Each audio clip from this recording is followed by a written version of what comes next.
А перед началом этого ролика небольшая просьба к нашим зрителям подписаться на канал, поставить лайк. Ваша поддержка очень сильно помогает каналу развиваться и дает нам мотивацию каждый день выпускать ролики для вас с ответами на посягательство на нашу историю. Данный видеоролик не преследует цели задеть или оскорбить чьи-либо чувства. Ролик был создан исключительно в образовательных и познавательных целях. Берегите себя.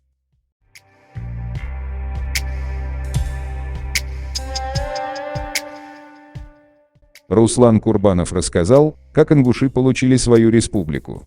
По словам Руслана, ингуши сильно нажились на двух войнах в Чечне. Для тех, кто не знает, кто такой Руслан Курбанов, вот немного информации из Википедии. Руслан Курбанов – российский политолог, общественный деятель и обозреватель, директор Фонда поддержки гуманитарных инициатив «Альтаир», старший научный сотрудник Института востоковедения Российской академии наук. Ингуши получили свою республику случайно, из-за двух чеченских войн, когда они отказались принимать участие как отдельная республика, как целый народ в этих двух чеченских войнах.